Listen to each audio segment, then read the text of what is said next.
ಚಿಂತೆಯಲ್ಲಿದ್ದ ರೇವಣ್ಣ ಈಗ full active ಆಗಿದ್ದಾರೆ. Exit poll ಬಳಿಕ ಫಾರ್ಮ್ಗೆ ಮರಳಿದ್ದಾರೆ ಎಚ್.ಡಿ. ರೇವಣ್ಣ. ಹಾಸನದಲ್ಲಿ ಪ್ರಜ್ವಲ್ಗೆ ಗೆಲುವು ಅಂತ ಹೇಳಿ ಬಹುತೇಕ ಎಕ್ಸಿಟ್ ಪೋಲ್ಗಳು ಈಗಾಗಲೇ ಹೇಳಿದ್ದಾವೆ. ಹೀಗಾಗಿ ಸಿಕ್ಕಿರೋ ಚಾನ್ಸ್ ಮಿಸ್ ಮಾಡ್ಕೋಬಾರದು ಅನ್ನೋ ಪ್ಲಾನ್ ರೇವಣ್ಣ ಅವರದ್ದು. ಚಿಂತೆಯಲ್ಲಿ ಕೂತ್ರೆ ಎಲ್ಲವೂ ಕೈ ಜಾರಿ ಹೋಗುವ ಆತಂಕ. ಇದೇ ಕಾರಣದಿಂದ ಮತ್ತೆ ಫೀಲ್ಡ್ಗಿಳಿದಿದ್ದಾರೆ ಎಚ್.ಡಿ. ರೇವಣ್ಣ ಅವರು. ಎಕ್ಸಿಟ್ ಪೋಲ್ ಬರ್ತಾ ಇದ್ದಂತೆ ಮನೆ ದೇವರಿಗೆ ವಿಶೇಷ ಪೂಜೆಯನ್ನ ಸಲ್ಲಿಸಿದ್ದಾರೆ. ಹಾಸನ ದೇವೇಶ್ವರನಿಗೆ ಎಚ್.ಡಿ. ರೇವಣ್ಣ ಅವರು ವಿಶೇಷ ಪೂಜೆಯನ್ನ ಸಲ್ಲಿಸಿರೋದು. ನಂತರ ಹಾಸನದ ಪಕ್ಷದ ಶಾಸಕರು, ನಾಯಕರು, ಮುಖಂಡರ ಸಭೆಯನ್ನ ನಡೆಸಿದ್ದಾರೆ. ಜೊತೆಗೆ ಜೆಡಿಎಸ್ ಕಾರ್ಯಕರ್ತರೊಂದಿಗೂ ರೇವಣ್ಣ ಸಮಾಲೋಚನೆಯನ್ನ ನಡೆಸಿದ್ದಾರೆ. ಅಂದ್ರೆ ಇಲ್ಲಿ ದೇವೇಗೌಡರು ಬಹಳ ಸ್ಪಷ್ಟವಾಗಿ ಗೊತ್ತಾಗ್ತಾ ಇದೆ, ಅವರೇ ದೇವೇಗೌಡರೇ ಸೂಚನೆಯನ್ನ ಕೊಟ್ಟಿದ್ದಾರೆ. ದೇವೇಗೌಡರ ಸೂಚನೆಯ ಮೇರೆಗೆ ರೇವಣ್ಣ ಈ ಮಟ್ಟಕ್ಕೆ ಆಕ್ಟಿವ್ ಆಗಿದ್ದಾರೆ ಅನ್ನೋದು ಗೊತ್ತಾಗ್ತಾ ಇದೆ.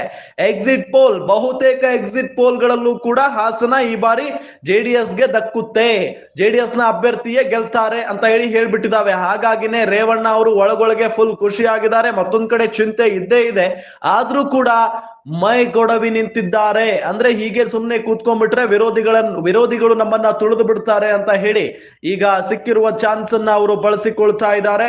ಎಕ್ಸಿಟ್ ಪೋಲ್ ಬರ್ತಾ ಇದ್ದಂತೆ ಮನೆ ದೇವರಿಗೆ ವಿಶೇಷ ಪೂಜೆಯನ್ನ ಸಲ್ಲಿಸೋದು, ಜೊತೆಗೆ ಹಾಸನದ ಮುಖಂಡರ ಜೊತೆಗೆ ಸಭೆಗಳನ್ನ ನಡೆಸೋದು ನಾವು ಗಮನಿಸ್ತಾ ಇದ್ದೀವಿ. ನಡೀತಾ ಇದೆ.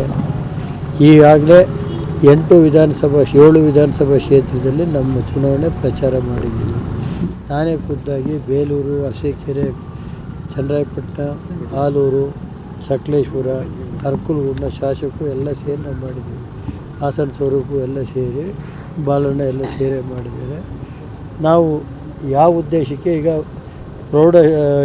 ಪ್ರೌಢಶಾಲೆ ಶಿಕ್ಷಕರು, PU ಕಾಲೇಜ್ ಶಿಕ್ಷಕರು ಇವತ್ತು ಸ್ವಾತಂತ್ರ್ಯ ಬಂದ 75 ವರ್ಷ 50 ವರ್ಷದಲ್ಲಿ ಏನಾದ್ರು ಶಿಕ್ಷಣಕ್ಕೆ ಒತ್ತು ಕೊಟ್ಟಂಥ ಮುಖ್ಯಮಂತ್ರಿ ಯಾರು ಇದ್ದರೆ ಅದು ಕುಮಾರಸ್ವಾಮಿ ಅಂತ.